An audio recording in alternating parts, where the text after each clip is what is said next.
Good morning, good morning, good morning, everybody. Good to see you guys here on another fantastic Sunday morning where we are going to talk about things that may make people throw up a little bit. Unbelievable week, unbelievable news. Washington continues to get dumber and dumber and dumber. Thankfully, I did not go to college, so I don't understand any of what they think that they are doing. Could not be more stupid and more anti-thought provoke, thought inducing. There's just ridiculousness with seeing all the stuff that we're seeing. I mean, how is it not socialism at its finest? What I'm talking about is, let's get introductions out of the way. I'm the Lumberjack Landlord, Matt. I'm happy to be here with you guys this morning. I own 137 units of rental properties. Yes, I steal them from everybody that can afford homes, but cannot actually buy them because they can't get their act together. So I am the single person that constantly is stealing homes away from people that love to buy small multifamily and become landlords. I just cannot believe the idiocy that I'm watching on the financial channels. It's just pure lunacy. We'll see how this goes. It just remains a constant punchline that Washington has no clue what they're doing. It's unbelievable. So I'm very interested to see how my bank handles that. I'm very interested to see also if it's only around Fannie Freddie loans, if it's also going to cover conventional, but more importantly, if it's going to cover portfolio. Selfishly, portfolio is the thing that affects me the most. Because I talk to banks and they want my business and they want to own that asset and they're willing to extend me credit for that asset because they know I'm a great operator. In case you don't know what a great operator is, watch this channel and see all the people in the comments that are great operators themselves and always striving to get better. Landlording, I've always been told, is not a job. I'd like them to then be there at 2:00 in the morning when I'm fixing a pipe, because that certainly feels like work to me. But that being said, great landlords always trying to create a fantastic and curate a fantastic experience for their tenants. It's not only about the dollars. It's also essentially a service industry, because people that rent largely don't have to take care of things. And sadly, many of them barely take care of their own units. And if it sounds like I'm anti-tenant, I'm obviously not. I'm just anti-bad tenant. Thankfully, we've got a pretty good process where we don't get a whole lot of those. And the ones that we do, they don't get to stick around very long. So I don't have much of a diatribe for you guys because, quite frankly, I think everybody that is a landlord knows that they have to have good enough credit to buy, and that there was no one giving them a handout, because that's what it is. It's a handout. If you're giving away, if you're making something less expensive because they haven't been good enough stewards of their own financial independence and stature in the market, I think it's just a whole bucket of stupid. But you didn't really expect me to say something different, did you? So it'll be interesting to see how it plays out. I can tell you that here's what it definitely does. It buoys pricing. It doesn't help things go down. This last weekend, so I talked to a bunch of my brokers this week, 65 people at an open house yesterday. 65. Sounds like that market sure is struggling. I don't know how they're going to do it with only 65 people. I went and I looked at a property that was an open house last weekend. It was, I think, 2 hours. I saw at least 8 other investors there. So yeah, not particularly good. So I keep on waiting for the great deals. I still believe the market's going to go down. I still think it's going to hit 10% down across the country. I'm very excited because I believe this week comes out national median pricing. So I'm very excited to see that and kind of go from there, but we'll see. I'm going to jump into the questions to make sure that I don't get too far behind, because I like answering all your guys' questions. So there's my good buddy, Dion. How's it going, pal? Live from Portugal. It's Dion. whose course is just absolutely awesome. If you guys haven't seen at least his syllabus video on his course, go check it out. It's good. It's good quality.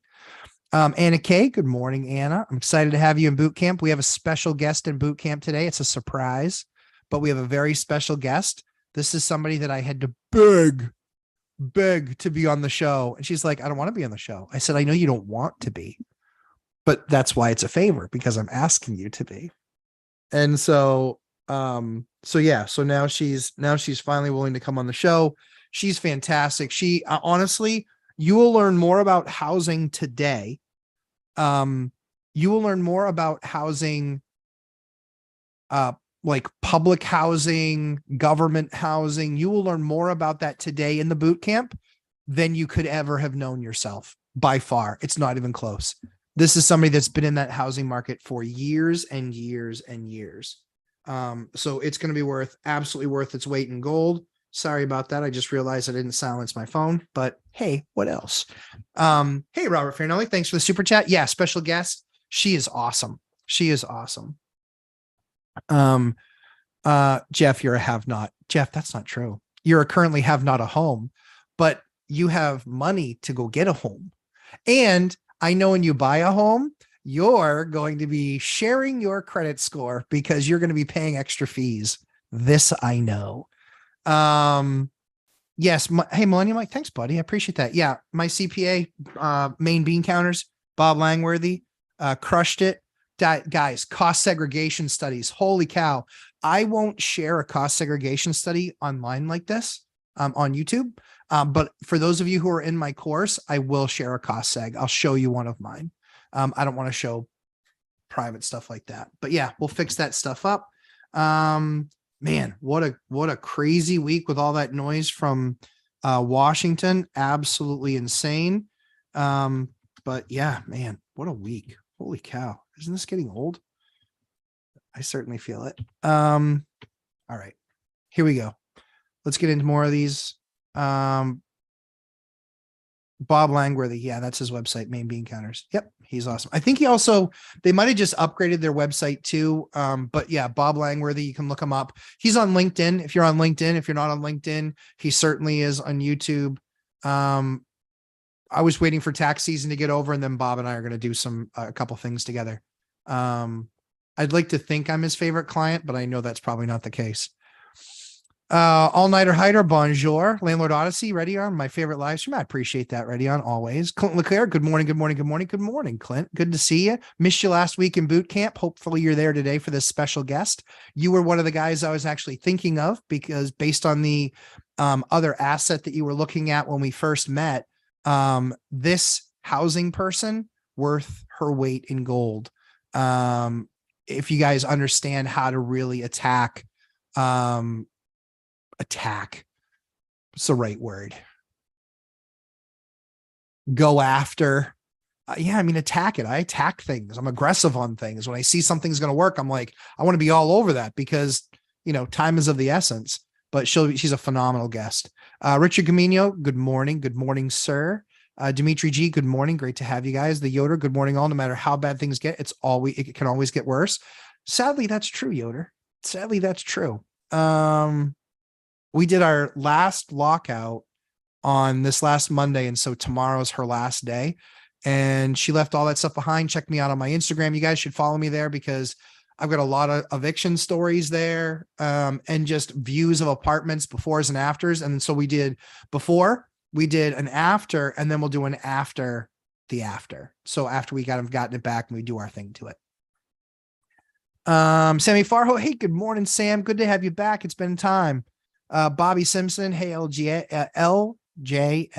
You mentioned to me last week your CPA's name, but couldn't find him, probably due to spelling. Yeah. Langworthy. They got that all down there. Where's he located, city and state? So he is located in Maine, but he has done returns, obviously federally, but he's done state returns, I think, in 42 of the 50 states. So he can do pretty much everywhere. I don't know the 10 he hasn't done, or 11 he hasn't done. I don't know the 11 he hasn't done. But just reach out to his office. They're absolutely fantastic. They're super responsive. They will definitely take care of you for sure. For sure. Clint LeClaire, that's the level up insight right there. Landlording is a service profession of curating a tenant experience. Yep, that realization alone was the biggest. Guys, it is. It is. They can choose again. Right now, we're living in a phenomenal world where I have 100 to 200 inquiries on every apartment I post. On a apartment, not a house, apartment, 4-bed, 1-bath apartment. We listed it for $2,600. We had 200 requests in 48 hours. We had the open house on the 3rd day, and we had 17 qualified groups through, not people, 17 qualified groups. 17 out of 200. 17 out of 200, but 17 qualified. Yeah. Do you know how fast it rented? Not only did it rent, the next unit rented off of the people that we said no to there. I got 2 for the price of 1. 2 for the price of 1. I loved it. Which is, and the other unit was $3,000. $5,600 this week in rentals, 2 rentals, $5,600 off of 1 open house. And if you follow my course and you see how I use agents, it cost me less than $500. Go ahead. Show me a landlord that's doing it cheaper that gets that result. These aren't cheap units, $5,600 worth of units in 72 hours, all deposits paid, all leases signed. And we still had a bunch of people that we had to say no to. Yeah, it was more than just a little bit awesome. I got a great team. So they were fantastic. Jeff M. I'm have on. Yeah, I read that. I disagree. I have yacht. Yeah, true story. I like it. How the portfolio tour go? Great question, Rob. Portfolio tour was abbreviated. I saw a couple of the buildings. We talked for an hour. It was good. It was a good conversation. It's probably a no on the whole portfolio. It's a yes on some of the portfolio. And so we have a conversation tomorrow to discuss that. And see if we can come to an agreement, see if we can reach an agreement there. But yeah, it was, yeah. Yep. It was good. I mean, I think that you guys know that I'm more than a little bit broken. And so, they were all an all right deal. They were all an all right deal. I want a great deal. And I think that's 2 of the assets. I think that's two of the assets. I think I can make a great deal. So we'll see. Hider in the house, Millennial Mike in the house. Hey, Mike, good to see you here, bub. Phil Nealon, thanks for the show. Always, my man. Always. Laura San Diego, good morning. Robert Friendly, same in Nashua, Manch, small multi, keep setting new records. I know there's a 5 unit in one of the towns I do business in. It just set a record. Let me see. I just want to get down to the bottom of these questions. And then I want to ask you guys a question because I want you guys to be ready. I'm going to ask you a question. I want a bunch of responses because I want to see exactly what you guys say. Let's see. Good morning, Laura. Wandering Dawn. Hey, there he is from Mexico City. Had my 15-minute call. Super helpful. Oh, very cool. I'm glad you did on the cost segregation stuff with DIY cost seg. Again, I'm not telling you go do a DIY. I'm not telling you go do a cost seg. I'm telling you take a 15-minute call with DIY cost seg. Use the code 1000 lumber that gets you the Calendly call for free, and it gets you a discount on the cost seg if you decide to do it. Just so you know my rule. I won't talk about anything that I'm not doing myself. So I used them for cost segregations last year. I bought cost segregations from them this year. And for all of those people out there who think, oh, DIY cost seg, well, you got to actually send out a cost seg engineer and you got to actually do it that way. No, you don't. No, you don't. No, you don't. And here's why. Because They also offer audit protection. Easy for me to say. I paid a little bit of extra per cost seg, and it covers me if the IRS comes back and goes, we don't trust this cost seg. Here's how awesome their plan is. They do all the conversation with the IRS and my tax preparer. If they get to a point, and if they, for some reason, for the first time in their company's history, they can't defend it, they will pay for a traditional cost segregation. Guys, like, so if the IRS has a problem with it, they're going to take care of it. And it was like a couple $100. They're going to take care of it. And if they don't take care of it, or if it's still not okay with the IRS, then they're going to pay for a traditional cost seg, and they pay for it. A traditional cost seg can be $2,500, $3,000, $4,000, and their cost segs are $500 to $800. I mean, guys, I found you awesome value there. 1,000 Lumber's the code. It gets you a discount. And I use their stuff. And I bought 5 costs. I bought 2 last year. I bought 5 this year. And I bought audit protection on them. That's what I did. And I think it's awesome. Kip SOS, top of the morning. Family's doing very well. Thank you for asking, Kip. They're upstairs making a bunch of noise. Are you seeing bad deals in small multifamily? I am. I'm seeing deals that are horribly tight. I'm seeing people justify it with the cap rates. And I was like, the first thing I know about you selling a duplex with a cap rate is that you are not used to selling duplexes, because no one that actually sells small multifamily uses cap rates. Clint Claire, these sessions are my learning curve accelerator. Can't wait to jump back in. Awesome. Clint, I'm so excited to have you. This guest, literally, I thought of you when I was begging for her to attend. I was like, Clint could so use this, especially with what his market is.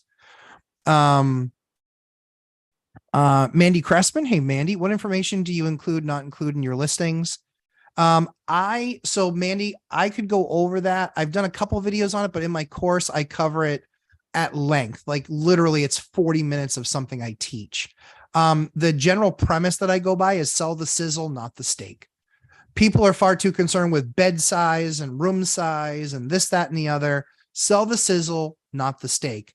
But I actually provide a copy of one of my ads in the course, and then you can doctor it up with that format. I get between 100 and 300% higher response rates. And I typically get about 300 to 500% better quality selection of tenant. Legit. It's awesome. Dimitri, when you have 17 qualified applicants, do you think you should have posted it maybe higher? No, because do you know how much higher that was than last year? $2,600. That apartment rented for $1,600 last year. I think I was reaching for that top rung at 26. I would prefer to not get the only person that could afford 28. I'd rather have a selection pool at 26. That's my thought process there. Do you accept pets? Sometimes. Charge a pet fee all the time. John Williams. Hey, Matt, what parts of an inspection report are a no-go for you? Nothing. Nothing is a no-go for me. It's all based on price. So I've bought a house. I went under contract on a house that was $325,000. It had what I discussed back and forth with the bank on this mold problem. It was a bank owned. And I said, I will buy at $225 because I think it could be $100,000 black mold problem. Yep. And they came back and I think it was 227, I think is what we bought for. Yeah, we bought for 227. Yep. But yeah, so nothing scares me. It's all about how much money I can get off the price to make up the make ready, basically. Matt Motley, good morning. Any feedback on staining concrete floors for rentals? I've got a barn dough in Texas I'm remodeling. Oh, very cool. I haven't personally done it, but I've had other friends that have had it done. I like it. It looks good. It looks actually, no, I've done concrete staining. What am I thinking? I did it exterior though. My stuff was exterior that we stained. It was concrete pour, but we did it in like rock formation with a special mixture. And we stained it. Outside, it lasted about 3 years before it looked like we needed to do something.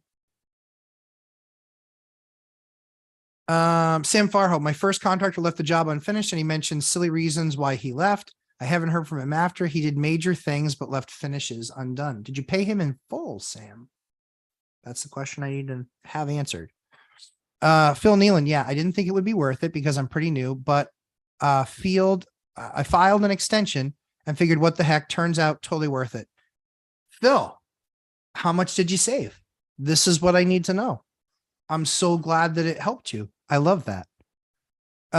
Sam Farho, how to monitor contractor work quality when you have a full-time job. You've got to be there. So before the next payment is made, and that's where it comes down to gates of payment. The way that we do it is we buy the materials. They start doing the work. As soon as they finish the rough phase, we pay for rough. Then as soon as we're ready for the finish phase, then we pay them finish. And let them know the day that it's done and signed off on by code enforcement, we pay you. We get you a check, we pay you, period, end of story. No chasing, no nothing. We get you paid that day. So we actually tell them, meet us on site with code enforcement. You might have to take time off. I know that I would take a lunch break and I would go meet code enforcement because it was never more than an hour of a walkthrough. We go meet code enforcement. They do the walkthrough. They go, nope, everything looks good. Or no, it doesn't. And we need this done. And I look at the contract and go, as soon as you get that done and the CO certificate of occupancy signed off, we're good. I'll cut you a check. Here it is right here.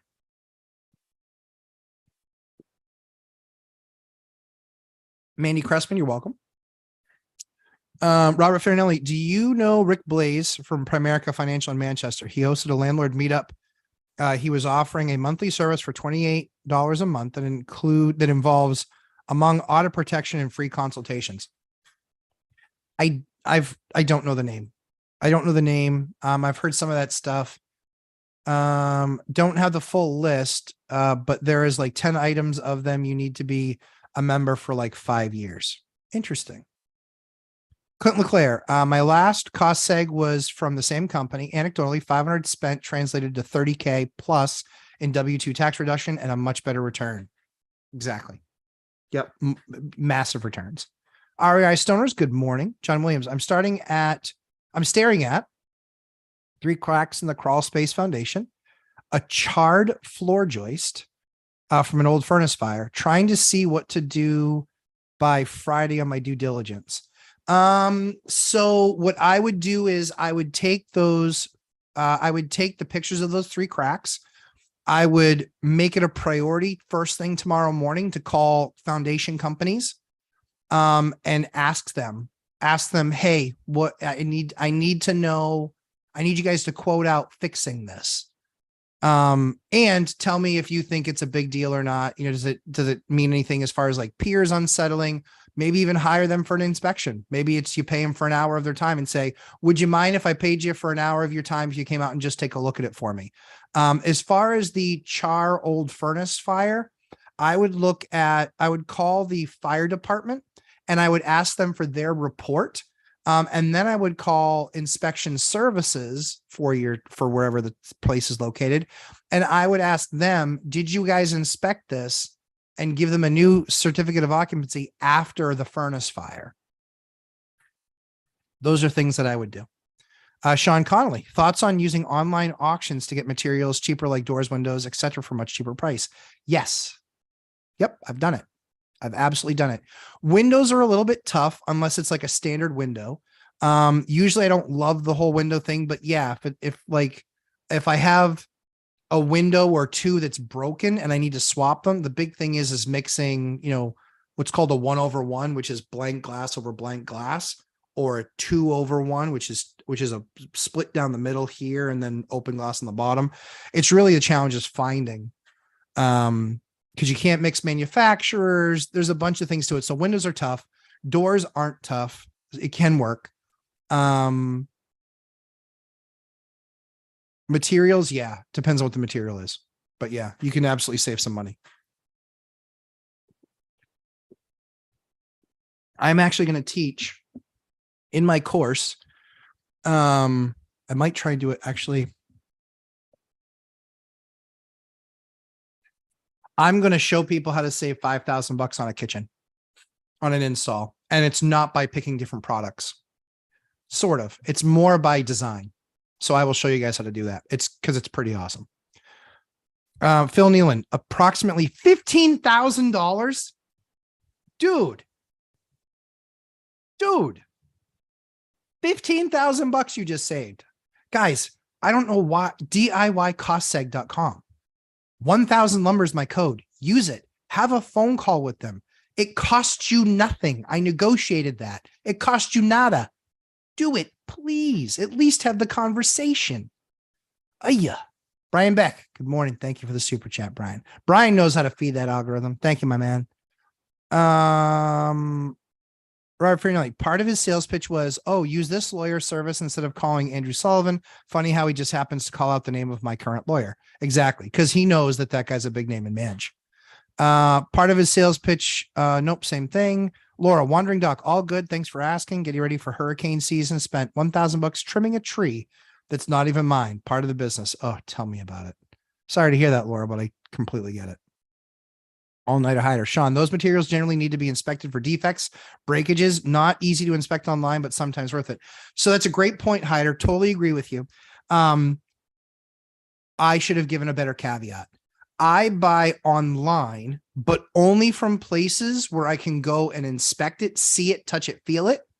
Number one. Number two is, or it is a vendor that I've done work with where I know that I can return it if I get it. And it's not like an all sales final and I get it. And it's like, dude, all of these joints in what you sent me are bad.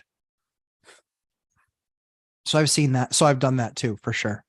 Mark Oshiro, aloha from Hawaii. If you guys haven't checked out Mark's channel, please check it out. A good buddy of mine, Dung Tai, who is in the Lumberjack Landlord course. Oh shit, I'm a landlord. Now what? He was just interviewed by Mark. Fantastic interview. If you're finding it hard to stay motivated, you need to go watch my good buddy Dung Tai on Mark's channel. You gotta. Because Dung Tai is a machine. He's the man. Keep on thinking messages are going off on my phone because I keep on getting a glare in my eye. Sam Farho, I didn't pay full up front. Good. The challenge was it seems like I had to micromanage him. Otherwise, it seems like was done, but was taking longer. You always will have to micromanage your contractors. The ones that you don't almost always cost more money. The key is gates. So you can do, it depends on how aggressive you want to be in your contract. I think we're heading back into a world where you can do stuff, which is some of the stuff that I've done in the past, which is here's the agreed to price. Here's the agreed to gate of payment. And here's the agreed to date. Let's say it's the 23rd of the month. If it's not done by that date, it's $100 each additional day until it's done. That's the way things worked pre-pandemic. That's the way they worked because there were plenty of guys that were, looking for work. Now that's shifted, but it's shifting back. It's definitely rolling back. A lot of guys don't have 6-month backlog of work anymore. They just don't. They have 6-week backlog. And I think that by the end of the summer, a lot of it will disappear. And so you can start to put timing gates on things. And again, if they're not willing to commit to that, that might cost you a little bit more money up front. But if you're time sensitive, that's something that will definitely help. I hired somebody off of Thumbtack that had decent reviews. They sucked. Their work was crap. It was garbage. I gave them one project. I convinced myself that it was a lack of a meeting of the minds. I gave them a second project and we even called out the issues that were had on the first project. And then we gave them the second one and the second one went unpaid. It went unpaid. I said, I'm not paying for that. Fix it. And I said, he's like, I can't get there for 2 weeks. I said, I am not paying you for you to get back here in 2 weeks. You either get it done this weekend or I'm not paying you. And if you want to sue me, go ahead and sue me. You didn't do the work and you broke the doors that you were paid to install and they were or to order those doors. You just cost me a week. You cost me 3x what the job cost. So I'm done here. We're not talking again. We're not ever getting business again. Period. End of story. And that was somebody that was off of Thumbtack. Good morning, Alyssa. Good to see you. Always good to have you here. So what was the thing that I was going to tell you that I was going to say? Oh, yes. Market breaker. So 5-unit, 2 1-bedrooms, 3 2-bedrooms in my market just set a record. So it's a 5-unit. So variable commercial debt, not fixed rate debt. Variable commercial debt. Debt is probably in the 7s. But 5 units, 3 2-beds, 2 1-beds. People can start guessing now what the record was. It was just set. It was just set within the last couple weeks. Couple weeks. You guys can feel free to guess. And I'll whatever. Forever who guesses it right, you'll get a big, huge pat on the back from me. And I'll share my Diet Sunkist with you. Yeah, I got to figure that out. I'm sorry about that. I don't insert the ads. No joke. If you become a creator, which by the way, somebody was like, "Oh, you're a YouTuber." I was like, No. I'm a businessman that runs my company and I share my experience through YouTube. I am not a YouTuber. Not even close. I'm an absolute Luddite when it comes to this stuff. I know how to turn the camera on and press go. But there's a little thing that pops up on a creator screen that says insert ads here. I never click that button. So when people are telling me that ads are being inserted, I have to figure out that setting. And I apologize in advance. I have to figure out what's going on there. That's so annoying. Really rude. So rude.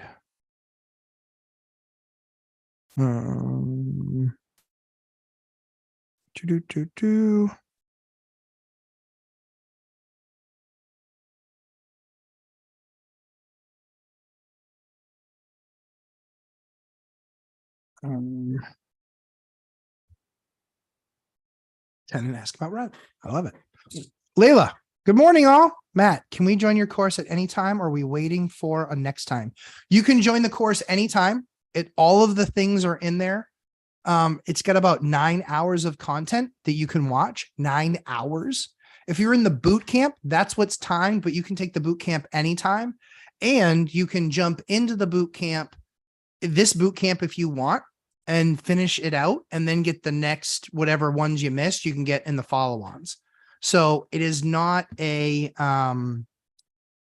pay for YouTube Premium, love it. Yeah, do what Hyder did. Pay for YouTube Premium. That is a way better option. Admittedly, I pay for YouTube Premium too. I hate the ads. Michelle Meyer, good morning. But yeah, Layla, you can jump in anytime. You can actually, if you do pay for the boot camp, you can do the boot camp from here on, and then you can come back and attend the other boot camps just out of order. But there's no real order, if you will, to my syllabus. It is module and then 3 subclasses or 2 subclasses, and that's everything with that module. Hopefully that helps. Happy to answer more questions. Sam Faro, is a $350 payment a day a fair price for a contractor? I'm dealing with a cash contractor now who worked for previous contractor. Okay. $350 a day. That's really market dependent. So if it's an 8-hour day, you're basically talking about, $35 an hour or $40. You're talking about $40, $45 an hour. Yeah, I mean, 45 is pretty fair. My market, cleaners are $35 an hour. Painters are 35 to 40 an hour. When we hire them through company where it's all their insurance, all their, all of their stuff, like their paintbrushes and mops and cleaning supplies. Employees are less because we cover everything. We cover their insurances. We cover transportation, like they use a company vehicle. So yeah, I mean, that number's not bad. Really what you have to look at is look at like a Thumbtack or an Angie's List. And if you look at that, that should, if you start to get quotes on work, that will give you a pretty good number of what the market is. The key here is $350 a day. That's not bad. It's not bad. No, because $50 an hour would be 400. So it's, you know, you're spending seven. I mean, yeah, you're spending like, yeah. I mean, you're 40-ish, you know, 42.50, something like that. That's not horrible. So long as they have insurance, right? Workman's comp. They have their own tools and their quality of work is decent. That's not for me in my area. That's not a number I'm sweating. Josh Burdick, contractors can suck. Yeah, absolutely they can. So just so you know, so can the customers of people that are trying to get work done. There are bad landlords and bad tenants. There are bad contractors. There are bad everything. There are. And so contractors can suck. But like fences make good neighbors, contracts make good contractors usually. You just need to have a leg to stand on, and there needs to be a meeting of the minds and understanding of what exactly their responsibility is, what the gates are, the timing, and the payment. That way there's never a question, hey, can I get some money this week? Are we finished on rough? No. Listen, if you work Saturday and finish rough, or Saturday and Sunday and finish rough, I'm happy to pay you. Not a problem. Happy to pay you. We just have to have rough inspection. As soon as rough inspection happens with code enforcement and they're never more than 48 hours out, yes, I'm absolutely happy to do it. Happy to do it. I want to pay you quickly. Clint LeClaire. Matt's not a businessman. He's a businessman. Thanks, buddy. I appreciate it. Or San Diego, coming in on property fraud. It's a huge problem in South Florida. Okay. Title insurance is not enough protection. The property appraisal office created a website to register to minimize fraud. That's very interesting. I have been hearing that in a few places. What's really interesting to me is that has not become a thing where I am. Sorry, let me just make sure this tenant doesn't need something. Nope, she doesn't need something. This is the sucker. Real. I see a picture pop up and I'm like, oh crap, they're sending me a problem. Good morning, Sean and Wendy. Matt, don't think we clocked in yet. Good to have you guys here. Contractor, Josh Burdick, contractors suck. I'm redoing a deck now where they use no flashing on the ledger attached to the home. Luckily, minor water intrusion. Yeah, I get that for sure. I mean, that's one of those things that I see happen far too often. So one of the lessons that I have, just generally speaking, is people do what's inspected, not what's expected. They do what's inspected. Let them know that you're going to look at it. More importantly, if it's any job of any size, have a permit. If you have a permit, the government's going to come in. The code enforcement officer is going to come in and he's going to look at the work that the permit was pulled on. And he's going to go, there's no flashing. Yeah, you're going to have to add that. Otherwise, I'm not signing off on the permit. So that's where I've used code enforcement to be the heavy. I don't love yelling at a contractor, only if they decide that they want to be insistent and indignant that they did it right and it was wrong. But I just have the conversation with code enforcement, and then code enforcement loves me. And they're like, no, this guy wants to do it right. Of course I want to do it right. I'm paying for it. Like, you know, so I like code enforcement's opinion, because you know what I don't want to find out? I don't want to find out at the end that code enforcement was like, we didn't sign off on the rough here. That piece of paper, that permit that you get where they have to sign the back after each stage, signing off on the rough, follow them around. Give me a list. What needs to be done? I want it done to code. Now, there are inspectors that will sit there and go, well, I want to see this. Humbly, I ask them, I just need to understand not just what the code is, but the spirit. Like, I need to understand that spirit of the code. Please show me that so I can understand it. If they can't show it to me, Then I say, so is that actual code or just what you want to see? Well, I'd just like to see that. I can appreciate that you want to see that. I'd love to give that to you. However, it's going to cost me an extra couple $1,000 and I'm happy to do it. I just need to understand why I'm doing it. A lot of times, if you humbly have that conversation, they will not hold you to that. Sometimes they will try. You can just say, listen, I can't afford to do that. I want to do that. I want to give that to you, but it's not in the code. And this guy's building it to code and he gets paid based on you signing off. So if you don't sign off based on him having done it to code and just not, maybe you wanted something enhanced, but that's a couple $1,000, he's not getting paid because you're not holding him to the code. And I just need him held to the code. And usually that conversation has gone really well. A couple times it hasn't gone very well, but usually it does. One of the things I teach in my course, how to have conversations with code officials, how to properly manage your project through code officials. It's all in there. It's all in the course. Richard Gabino, I went to Premium to get rid of all the ads. Yeah, it's so worth it. It's so worth it. Phil Nealand, how big is the crew and what do you have done, Sam? Yes, good question. Wayne Miller, I finally bit the bullet and got the YouTube Premium. So worth it. It really is, Wayne. So worth it. Sam Farrell, how do you buy material for rehab project? I think I went 20 times to Lowe's and Home Depot to buy material. Every day there is something new. So as humbly and as nicely as I can say this, Sam, that's a project management problem. You can do what I do, but I don't go to Home Depot every single day and have to buy material, nor do my guys have to do that. You have to understand what the project is, the scope of the project, see what you need to see before you rip it open. And then after you rip it open, that's a whole new opportunity to reassess. Once you've done both of those and you've reassessed, you should not be buying more product. You shouldn't be buying more product. If you've, on a typical project, if you've gone more than 3 times, you've gone way too many times because you have your pre-belief, you have your post-opening understanding, and then it's inevitable that something will have been missed, but that's 3 trips, not 20 in 20 days. I fired somebody because they were making too many trips to Home Depot. They weren't a maintenance person. Maintenance is different.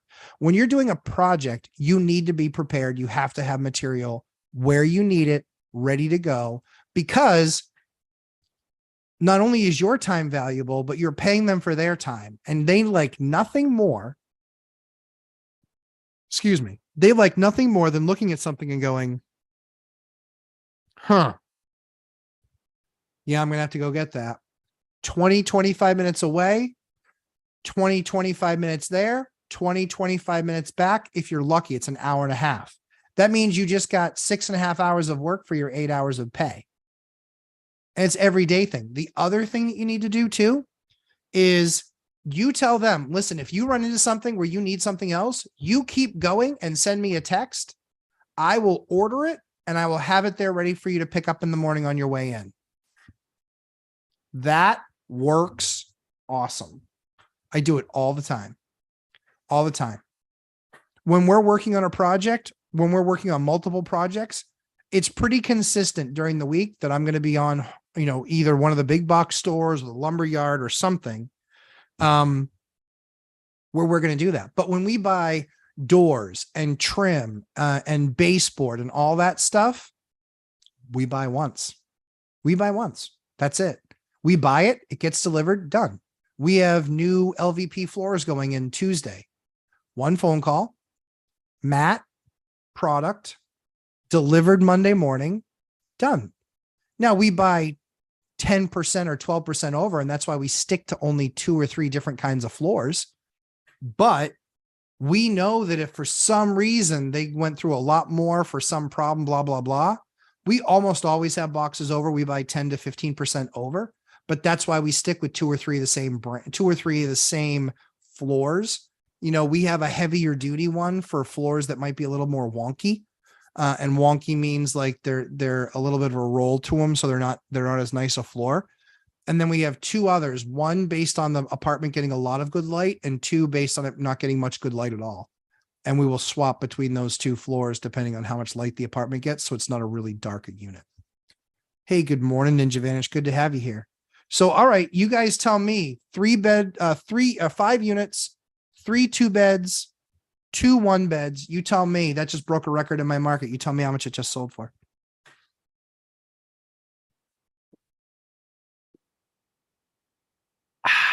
It's good. It's good. Apparently I put everybody to sleep. Just kidding. I know you guys aren't asleep. I know you're all thinking. But yeah, hit me up with numbers. You let me know. You tell me what you think that happened. Speaking of you let me know, Uneducated Economist, pure fire. If you guys don't watch him, you should absolutely be watching him. I'm just saying. And his members only is like the best deal on the internet. His members only is $1. I am in the members only of the Uneducated Economist. Members only. And it is awesome. It's $1. Farinelli, Nealon, thanks for participating. Ninja Vanish, thanks for participating. In 1 minute, I'll tell you what it sold for if you don't have a number in. I know it's like a 15-second delay, so I'll give you 1 more minute. It's crazy. It's adjustable debt. It's commercial debt. It's not even 30-year fixed debt because it's 5 units or above. Number blew me away. It's unbelievable. 5 units, 3 2s, 2 1s, and they're nicely appointed. They're not awesome. They're nice. They're pretty nice. 902. Okay. 800. Yep. 700 and match. Yeah, probably. Maybe. Sam Farho, 650. All right. Minutes up. 1.15 million. Josh Burdick. There you go. 1.15 million. That broke the record. That's the most expensive 5 unit that's ever sold in this town. 1.15 million. That is nuts. Call it 300 for the 2 beds. 300 for the 2 beds. 300 a door for 2-bedroom apartments. That's 9. So then the other 115. So then you'd call it 1.25 for the 1 beds. 300 for 2 beds. I mean, play with the numbers however you want. That's ridiculous. That is ridiculous. That is ridiculous. It's ridiculous. I feel like I'm in that movie, Dinner for Schmucks. Barry. Great movie. But this is what I'm talking about. This number is insane. 1.15 million. 1.15 million. I bought a property that was 4 2 beds, 2 1-beds. I bought that a year ago. Yeah, about a year ago. 4 2s and 2 1s. And I paid 6.25. That's nuts. How new is the building? 110 years old. Maybe 120. I think it's 110. It's over 100. Safe to say, 100 years old. They rehabbed it and it's nice. I'd say on a scale of 1 to 10, it's an 8. It's not a 9 or a 10, but it's an 8.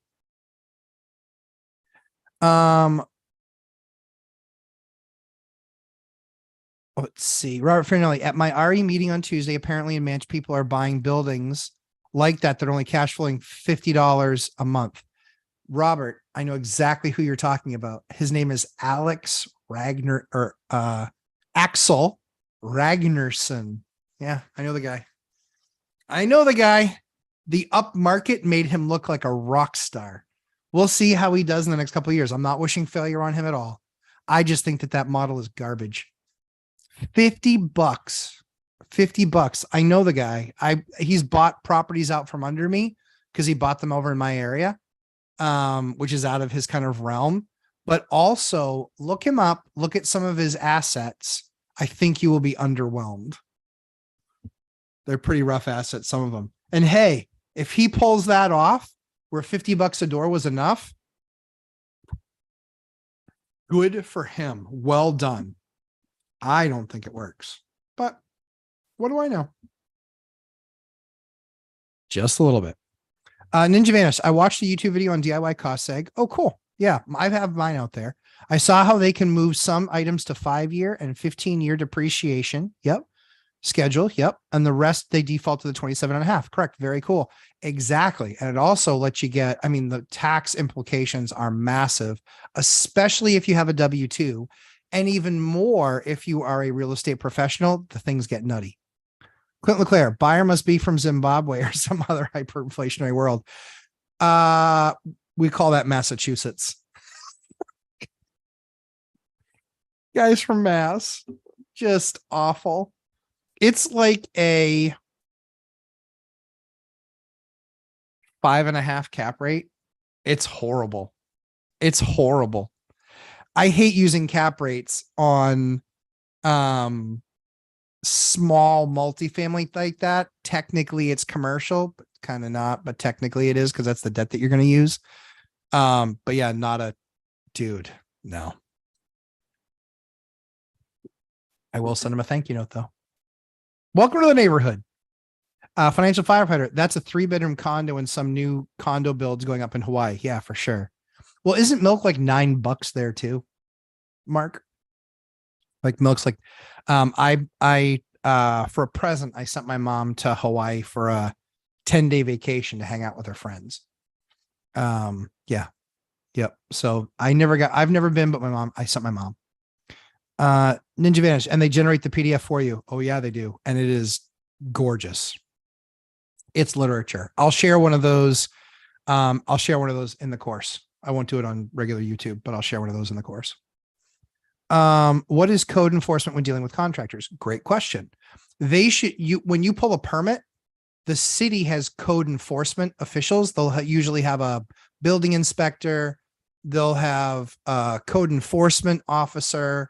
They'll have a electrical inspector, a plumbing inspector, a health inspector, typically a safety inspector.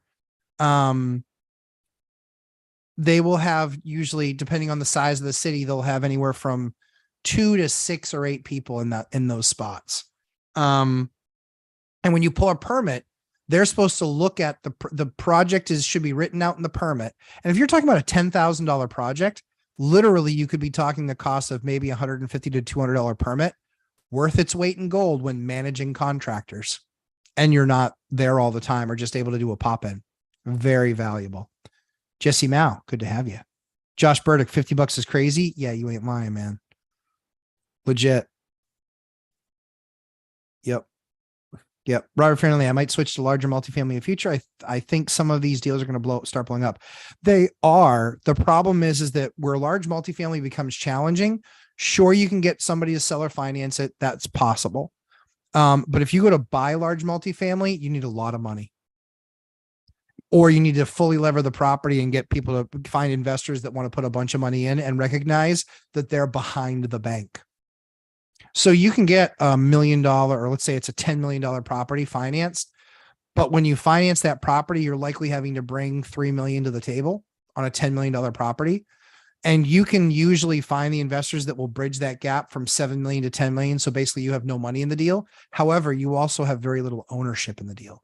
You own it on paper, but with how much money you're paying them to have no money in the deal, that number can be very small.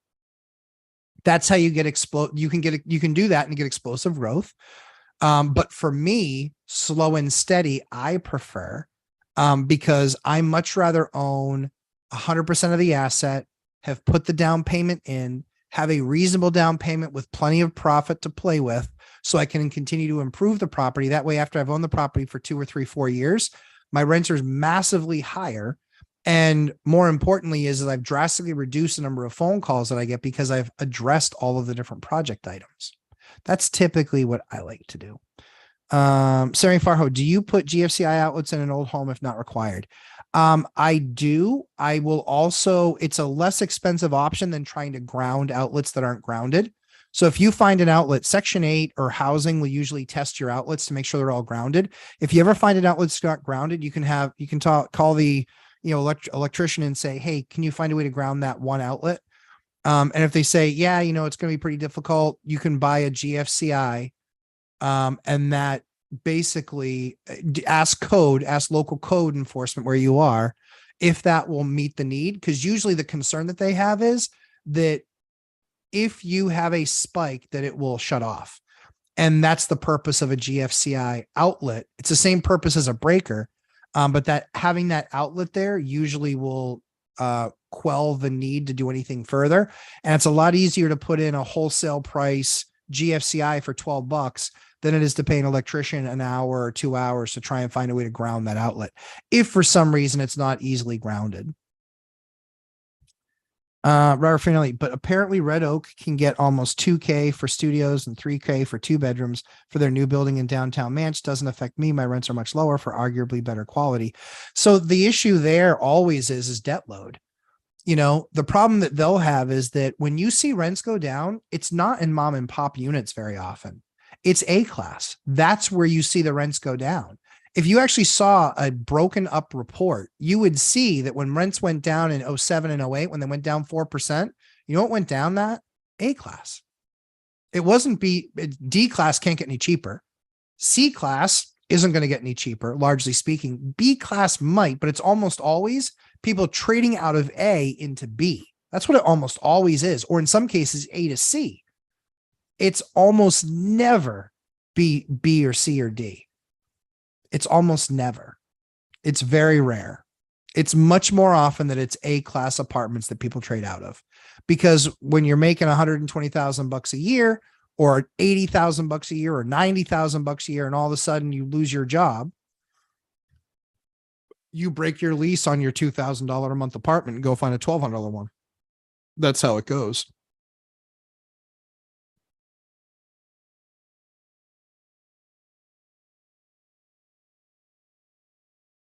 Yeah, no kidding. I just got a message from an electrician. He was laughing at my conspiracy theory. Josh Burdick, once your kids get older, you'll be like Ben Mala with your family running the biz. I will. Yeah, we already are kind of that way. Sadly, so Sam is the oldest. He's 5.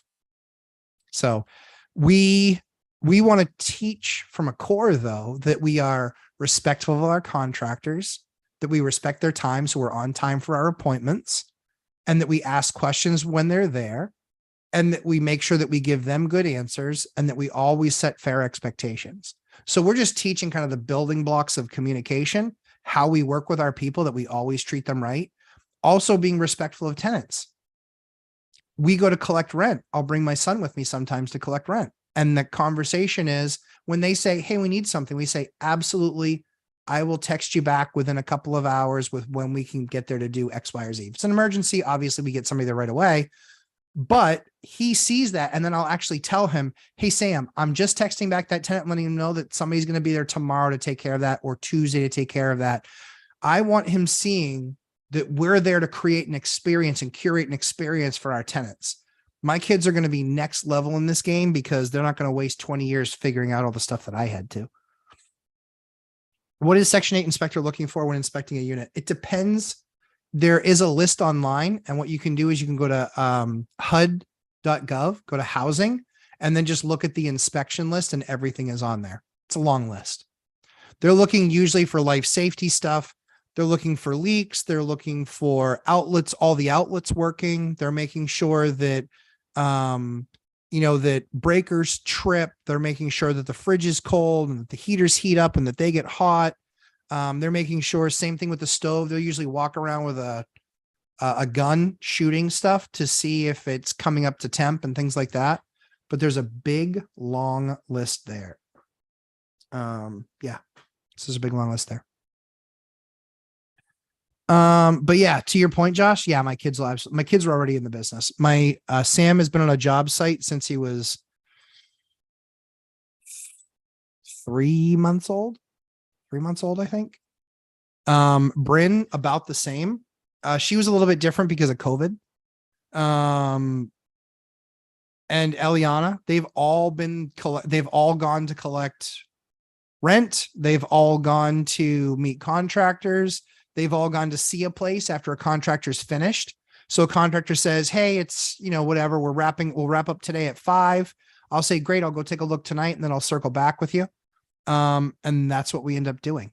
So, and that's worked really well so far. So yeah, we continue to do it that way. Give me just one quick second. I see somebody outside my studio. Give me 1 second.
Okay, back. Sorry. Whew. I was also realizing I was like, man, I'm hot. I gotta get this sweatshirt off. Sam Farho, love all the great content. Thank you. You always rock. LL. Thanks, guys. Thanks, Sam. I appreciate it. Yeah, lots of stuff. Lots doing. Guy's funny. Yeah, so it's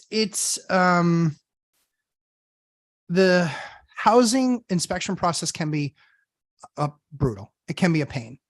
And sometimes I fight them. Just like, guys, come on, that's ridiculous. Like, okay, then we're not doing the unit. Usually they're pretty good because they want to get the unit so they can have an asset for somebody to, move into, or an apartment for somebody to move into. But yeah, sometimes I'm just like, guys, I can't. I just can't. I can't. ML, hi, Lumberjack. I have an interior wall with a 1/4-inch gap between my subfloor and bottom plate. 1/4-inch gap between the subfloor and the bottom plate. Okay. Interior wall. Is it the bottom plate or is it the sheetrock just coming down to the floor? Yeah, I don't, that is awesome. I always, Ninja Venus, I always try and teach my son how business works as well. Yeah, as explain how important it is to do the right thing for long-term success. It is. Tenants are people. We're trying to curate an experience. This is a business. Like, give them a reason not to leave. Our renewal rate is going to be over 90% this year, which means if you're doing the quick math on 137 units, how many people do I have to replace? A dozen. It's not bad. It's pretty awesome. Thank you, Phil Nealand. I'm not picturing what he's picturing. So I'm thinking I mean, because it couldn't be like, it's not levitating. So if you have your subfloor, then you have your plate sitting on top of the subfloor. Load bearing, apparently not. I know, because literally, Phil, what I'm thinking is subfloor plate, and it's like, probably like this. So there's like some gap, like where it's floating a little bit. I agree with you. Like if it's load bearing, obviously it's compressed and there's load. If it's not, then yeah, I agree with you. Obviously, shims is. I think that's probably your best, without seeing it. That's probably your best answer. Yeah, it's crazy. I had one more thing I wanted to cover with you guys today before I split and go hang out with my kids for a little bit before boot camp, and our very special guest, who will be just, oh, I'm so excited. I adore her. She is awesome. Yeah, Clint could absolutely be uneven settling. Yep, for sure. Yeah, and the big thing is that if load bearing, that's obviously the issue. I'm looking for Section 8 to increase their payment per month from $1,486 to $1,600. I haven't heard back after I told them we'll see. So yes, you're correct, Sam. So what you can do, if 1,600 is the suggested rent for that size of a unit, then you can wait and see, but you can also get more aggressive because they require a 60-day notice.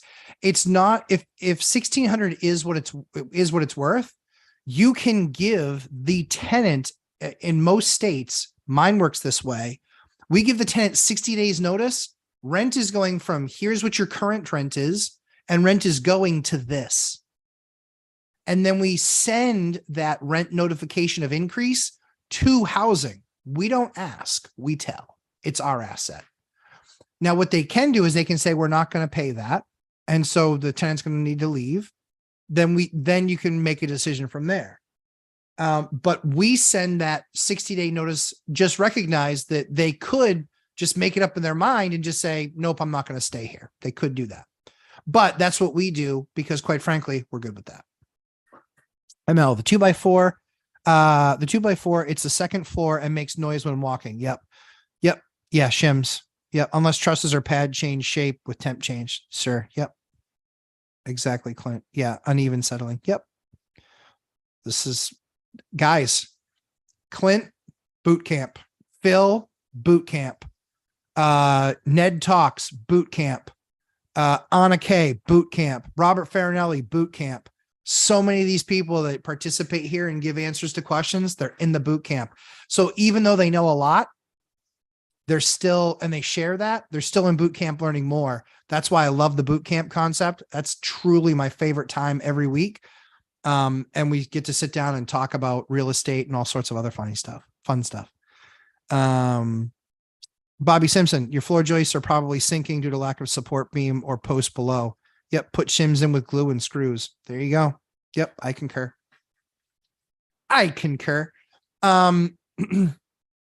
So yeah, so the last thing that I wanted to talk to you about with you guys today was, please, I know that we all look at social media. I know that we all watch different channels. Totally fine. There is this wave taking over of, in lieu of finding cash flowing deals, buy for appreciation. Okay. Here's fair warning. I'm going to be buying your properties. If you're in my area, I'll be buying your properties. That is the dumbest thing I've ever heard. You don't buy for appreciation. You can't buy for appreciation. It is unpredictable. Cash flow is far more predictable. It's not perfect, but it's damn near perfect. And it's a whole lot better than buying for appreciation. You guys can do whatever you want. I would never give you financial advice saying, absolutely buy for only this. You need to pick a strategy that you feel comfortable with. What I would tell you is this. I think that people that are out there touting buy for appreciation are trying to sell you something, and they haven't been in business for any length of time. This one guy came up in my feed 3 or 4 times, and I was pissed because of the things he was saying. he was absolutely sending people down a path where he's giving them horrifically bad advice. Horrifically bad. If you get a 10% correction, right? Here's how it works. You buy a house for $1 million. Let's say it's a multifamily. You buy it for $1 million. You get 10% correction. Now it's $900,000. You need to sell it. You're going to give up 8% of that. You're going to give up another $72,000 with tax stamps and commissions and blah, blah, blah. So you're likely going to have given away your entire down payment in all likelihood. If you bought it FHA or conventional, you are going to have to write a check to close. And then watch trying to catch up. Watch trying to make that property then make money. This is why these people that they might have an amazing online presence, their advice generally sucks. Just does. I do what we talk about every single week. 100%. I've never, ever bought a property for appreciation. Ever. It's a bonus. It's not even something I make room for in my spreadsheets. It's not something I even make room for up here. It's like, 10 years from now, if it's worth $1 million more, great. If it's worth 200,000 more, great. If it's worth 20 grand more, awesome. If it's worth 100 grand less, fine. Doesn't matter. What matters is the cash flow. Cash flow. Cash flow, cash flow, cash flow.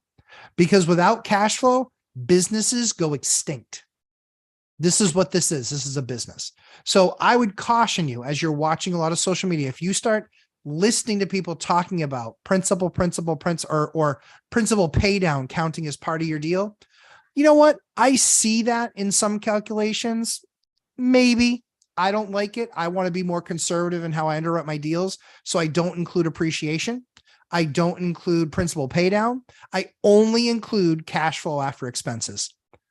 I just want to underwrite my deals very conservatively. That got me a reputation at the banks I do business with, that I'm a conservative underwriter, and that when I'm trying to put a deal together, I'm not grasping for the skies. The other thing too is that I'll even say to them, you know what? This isn't really like a deal I love, but I like it for this reason, because of proximity, because of whatever. So keep that in mind on the appreciation side. Chester Williams, good afternoon, Matt and everyone. Good to have you catching up on double speed. Yeah, we're going to call it a little bit early today. I'm very excited. I got my voice back. Thank you guys so much for your patience on my voice. It's been a 3-week journey and I use my voice in my job every day. And so it's not like I can just stop talking for 3 or 4 days. That's the way it goes. Robert Finelli, I know a lot. I feel like I know nothing at all at the time. You know, you've had a lot of experience, my man. Think about what you know now versus what you knew 2 years ago. It's a lot. It's a lot. Josh Burdick, buying for appreciation, especially in a downturn, is so dangerous. Better off sitting on your cash. Josh, exactly right. And this is the thing. I think we're going to see a 10% correction. You know, if it gets really hairy, could we go 20? Yeah, maybe. Because then a bunch of people that thought they were buyers aren't buyers anymore. But yeah, I think 10% is really, you know, by the end of 2024, I got another more than a year and a half. I think we're going to get some pukey times. I think we are. And I think that it's not going to be a supply story. I think it's going to be a demand story. I think demand is going to be hit the worst. That's what I think. Clint LeClaire, anybody thinking about the boot camp and are here watching the pregame, imagine going through battle-tested landlord fire hydrant flow course. Yeah. And then have a back and forth convo on implementation. I really appreciate you saying that. And that's what I love about it. Like we talk hard for 2 hours. I only promise an hour in the course, but there's yet to be one that we've done in less than 2 hours. And in fact, some of them have gone 2.5 and 3. I love this stuff. It's what I'm passionate about. I want to share my knowledge. I want to share the risks as I see it with the deal. At the end of the day, the choice is 100% yours. I just try and give you perspective. So I appreciate you saying that, Clint. I think I agree with you. Good afternoon, Lumberjack and everyone. Hey, Tom, good afternoon. I'm actually closing this down now. And it's not just because you arrived either, Tom. I'm going to go spend some time with the kids before the boot camp and our special guest. But yeah, I'm telling you, it is the course worth its weight in gold. We got a couple new students, I think 3 or 4 new students this week. Super excited to have you guys. It's going to be a blast. Now that I've got my voice and now that I'm not like sleeping at all weird hours and things like that, I will be more active on the boards this week. I promise you that. I'm very excited to be able to do that with you guys. Ninja Vanish just wanted to send a reminder to everyone to take care of their health. Yep. Bad health can cloud optimal executive decisions. It's very true. It's absolutely true. Yeah. I mean, for me, man, the last 3 weeks, having 3 young kids and my, helping my wife and just doing our daily plus managing the business and everything else we had going on. We rented out 7 units in the last 2 weeks, 6 units in the last 2 weeks. And this week, I think we're going to get 2 or 3 more. It's been a lot. It's been a lot. And those are all units that we're transitioning from evictions. So on our normal tenant base, our renewal rate's over 90%. These are just people that have been evictions that were part of programs that are no longer going to be here. So, Dion, thanks for the well wishes. Having a week full of awesome. Enjoy Portugal. I'm always excited to connect with you and see the stories.